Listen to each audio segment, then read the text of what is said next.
Fala galera, beleza? Estamos de volta. Parte número 3 de um bate-papo muito rico em conhecimento com a palestrante, mentora e terapeuta Márcia Gomes. Márcia, eu quero saber sobre essa filosofia de vida que você conheceu lá na Índia e dessa sua segunda viagem. Que filosofia é essa? A filosofia de vida chama-se Vedanta. Vedanta. Vedanta. Ela vem dos Vedas de mais de 5.000 anos. O Ayurveda é o braço faz parte do Vedanta, né? É um conhecimento milenar e é um método de conhecimento que nos ajuda a conhecer quem somos nós, quem é Deus, como que funciona o mundo, né? Márcia, São pera lá, Sim. quem é Deus segundo o já vamos começar por aí. Já me interessei. Quero saber para essa filosofia Vedanta lá da Índia que você trouxe para si, quem é Deus? Deus, ele é o criador de tudo, né? Então, não é um controlador, né? Às vezes a gente tem uma visão daquele Deus que está sentado num trono, controlando a vida de cada um, né? E, na verdade, é aquele que criou tudo e criou uma ordem. Então, se você for ver na visão do Vedanta, tudo segue uma ordem. E o mais interessante é que a nossa vida também segue uma ordem, né? Tudo parte de um princípio de causa e efeito, né? Então, tudo que eu faço, eu estou acumulando um karma, positivo ou negativo, e eu vou responder pelo resultado dessas minhas ações. Então, quando a gente fala da criação, tudo tem uma ordem. Se você olhar no fluxo da vida, na natureza, nos animais, né? Tudo flui, tem começo, meio, fim.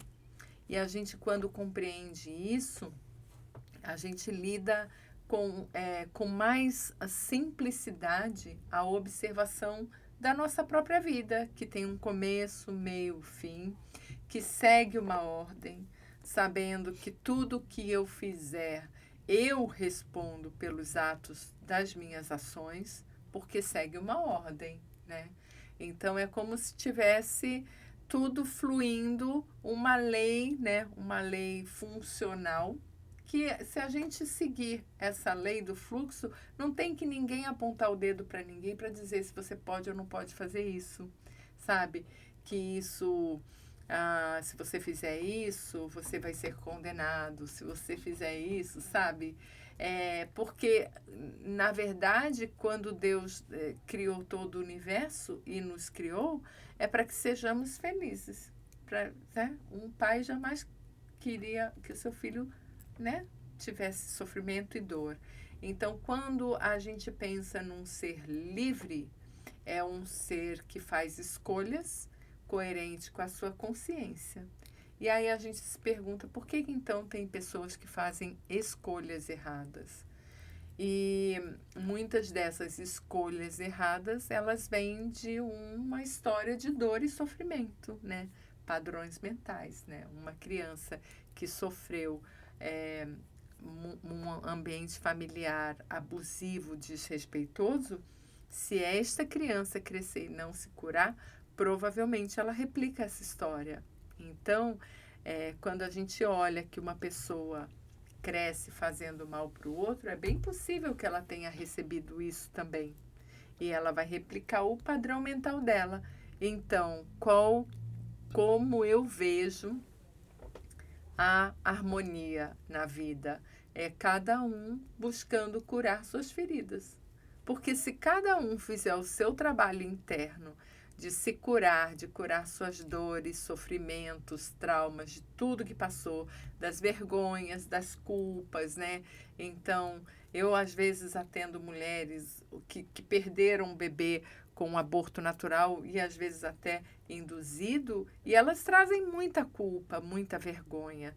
Só que isso impede elas de fluir na vida e ser feliz, porque aquela culpa fica martelando na mente o tempo todo.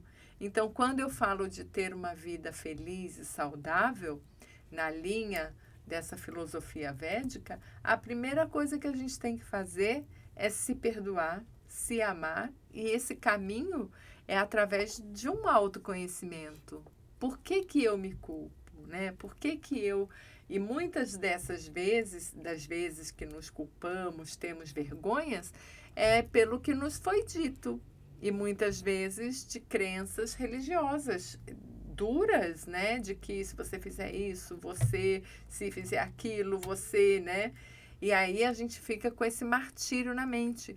Como é possível um ser humano ser livre e feliz com todas esses pensamentos negativos me impedindo de ser quem eu nasci para ser?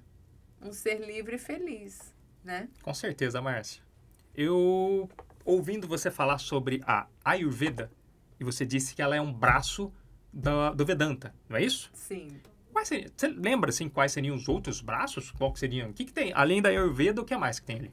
Você lembra, sim ou não?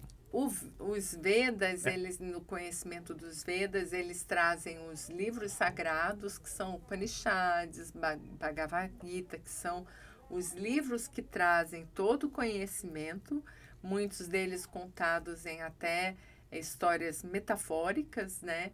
Ou histórias reais. Tem também as tradições védicas, né? Que são os rituais onde a busca é de conexão, né? Então, tem a meditação, que também é um componente dessa tradição ancestral e milenar. Tem os cantos sagrados, tem diversas coisas, né? Que você pode achar que é religião, mas na verdade não é. São práticas, né? Que te conectam àquele conhecimento. Os mantras também. Então, a gente tem os mantras, a meditação, as práticas de curas, que são muitas vezes rituais de consagração e devoção, que às vezes é feito à noite, né? Enfim. E no Ayurveda, a gente também tem os pilares da saúde, que são 9, onde tem a fitoterapia, tem a aromoterapia, que também inclui a meditação, a psicologia védica, que cuida da mente e busca mecanismos para equilibrar a mente através de terapias ayurvédicas, chás, alimentação, porque tem alimentos que podem agravar uma mente, por exemplo, TDAH, sabe? Tem alimentos que são recomendados e outros não. Tem chás que são recomendados e outros não. Tem a parte de tratamento com cristais, tem a parte de tratamento com, o que mais? Fitoterapia, falei. Enfim, são inúmeros conhecimentos. E hoje a gente acaba vendo isso tudo muito fragmentado, né? Aí você Muito. fala, e aromoterapia, mas a aromoterapia vem de lá, vem dos Vedas, né? A fitoterapia também vem de lá. A questão da nutrição ayurvédica, já se falava em nutrição lá atrás. Então, assim, hoje... E esse lá atrás são há milênios, né? O yoga também, né? As práticas de asana, mantras, enfim.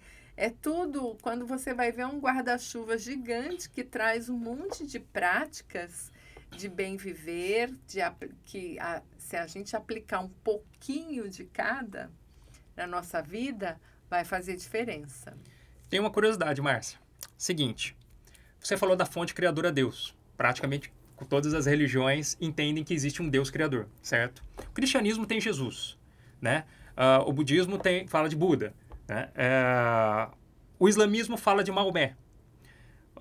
A messiânica, igreja messiânica, fala de Meishu Sama. O Seishonoye fala de Masaharu Taniguchi. Enfim, cada religião vai trazendo ali um líder. O Vedanta, ou a Ayurveda, quem escreve esses livros tem um líder, tem pessoas físicas que fazem parte desse processo, dessa filosofia? Como que é? Hoje em dia a gente fala que no Vedanta, primeiro entender, né? O Vedanta é uma tradição que o conhecimento era passado na dinâmica mestre e alunos, né? Era uma tradição passada oralmente, né? Então, os livros não é um livro para você pegar e ler sozinho, mesmo porque tem todo um conhecimento para ser traduzido ali. através de um verso, dá uma aula, às vezes, de um verso, né? Para o entendimento, para que a gente possa compreender. Então, foi uma tradição que era passada oralmente, de professor para aluno, e hoje se perpetua essa tradição, mas não tem nenhuma referência, por exemplo, como Jesus Cristo. Tem alguns mestres que eram lá no passado que seguiram na linhagem. Então, a gente sempre reverencia os professores que vieram antes de nós, né? Então, por exemplo, eu sou aluna do professor Jonas Mazetti, que foi aluno da professora Glória, no Rio de Janeiro, que foi buscar esse conhecimento na Índia 40 anos atrás, que foi aluna do Swami Dayananda. Então, você vai buscando a linha de professores, né? Então, como é uma tradição passada de professor para aluno, a gente honra essa linha de onde veio o conhecimento. Mas quando você fala desses grandes líderes, Jesus Cristo, né, Maomé, todos eles são referência naquele tempo em que eles vieram. Eu entendo assim. Então, Jesus Cristo, quando eu falo de Jesus Cristo, tenho o maior respeito e admiração, porque ele trouxe uma mensagem de amor, de transformação através do amor. E eu acredito que o amor cura tudo, né? O amor cura toda a dor e é capaz de transformar uma pessoa que está em depressão para uma pessoa voltar para a vida, de uma pessoa que está querendo tirar a própria vida para ela reentender que ela tem valor e ela ser resgatada. Então, assim, tudo quando a gente cuida com amor de um ser humano, ele vai descobrir dentro dele que existe esse amor. Pode estar apagado, pode estar escondido, mas todo mundo tem isso dentro de si. E quando a gente ativa isso, a pessoa reconhece ela, porque ela tem também tudo que é lindo e maravilhoso dentro dela. Todo mundo tem. Muitas vezes não foi conectado. E Jesus Cristo, por exemplo, veio quando ele fala assim para um homem, acho que foi o cego, ele fala assim, a tua fé te salvou. Ele não falou, fui eu que te curei. Jesus Cristo nunca falou, eu te curei. Nunca falou. Jesus Cristo falou, olha, se eu posso, vocês podem mais. Então, assim, Ele o falou. tempo todo ele mandava para conta para você. Para você. Porque ele sabia quem ele era e ele sabia o poder que todo mundo tinha. Então, ele, através da atitude dele, ativava isso de mais lindo nas pessoas. Por isso que ele foi um grande mestre do amor. E outros líderes, eles vieram, saíram do seu papel egóico e olharam o outro com amor. Então, esse é o poder transformador de um grande líder e de uma pessoa que realmente transforma vidas. São diversos mestres que venham mais sempre, né? Com certeza. E a vida após a morte? A vida após a morte é só um fim de um corpo que terminou. Mas o que preenche esse corpo, né? Da onde que vem os nossos pensamentos? Da onde que vem a nossa consciência? Isso tudo não morre, porque quando eu pergunto para você, quem é você, Eric? É capaz de você se descrever exatamente como você se descrevia há 10 anos atrás.